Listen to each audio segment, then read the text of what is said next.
പലപ്പോഴും നമ്മൾ പറയാറുണ്ട്, കുട്ടിക്കാലം എനിക്ക് മറക്കാനാവാത്ത അനുഭവങ്ങളാണ് സമ്മാനിച്ചത്. കുട്ടിക്കാലം എനിക്ക് എന്തെന്നില്ലാത്ത ഊർജമാണ് എനിക്ക് സമ്മാനിച്ചത്. കുട്ടിക്കാലത്ത് എനിക്ക് ഇപ്പോൾ ഉള്ളതിനേക്കാൾ എത്രയോ നല്ലതാണ് എൻ്റെ കുട്ടിക്കാലം. ആ കുട്ടിക്കാലം ഒരിക്കലെങ്കിലും എനിക്ക് കിട്ടിയിരുന്നെങ്കിൽ എന്ന് ആശിച്ചു പോകുന്നു എന്നൊക്കെ പറയാറില്ലേ? പലപ്പോഴും പറയാറുണ്ട്. എന്നാൽ ഒരു സത്യമുണ്ട്, ഇപ്പോൾ നമ്മൾ ആരോഗ്യത്തോടു കൂടി അല്ലെങ്കിൽ ഇപ്പോൾ നമ്മൾ ജീവിച്ചിരുന്നിട്ടല്ലേ ഇത്തരം കാര്യങ്ങളൊക്കെ നമുക്ക് പറയാൻ പറ്റുന്നത്. അപ്പോൾ ഈ ഒരു നിമിഷമല്ലേ നമ്മുടെ ജീവിതത്തിൽ ഏറ്റവും പ്രധാനപ്പെട്ടത്, അല്ലെങ്കിൽ ഏറ്റവും നമ്മൾ എന്താ പറയാ നന്ദി രേഖപ്പെടുത്തേണ്ടത്. നമ്മളിൽ നിന്ന് എത്രയോ ആളുകൾ, നമ്മുടെ പ്രായമുള്ളവരും നമ്മുടെ പ്രായമില്ലാത്തവരും അസുഖമില്ലാത്തവരും എത്രയോ പേര് നമ്മളിൽ നിന്ന് ഒരു ദിവസം വിട്ടകന്നു പോകുന്നു. നിങ്ങളൊന്ന് ചിന്തിച്ചു നോക്കൂ.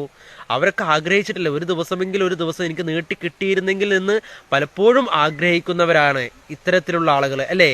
എന്നിട്ടും അവരെന്ത് ചെയ്യുന്നു? മരണത്തിന് മുന്നിൽ കീഴടങ്ങി അവർ എന്താ പറയാ അവർ മറ്റൊരു ലോകത്തേക്ക് സഞ്ചരിക്കുന്നു. അതുകൊണ്ട് നമ്മൾ ഓരോ ദിവസവും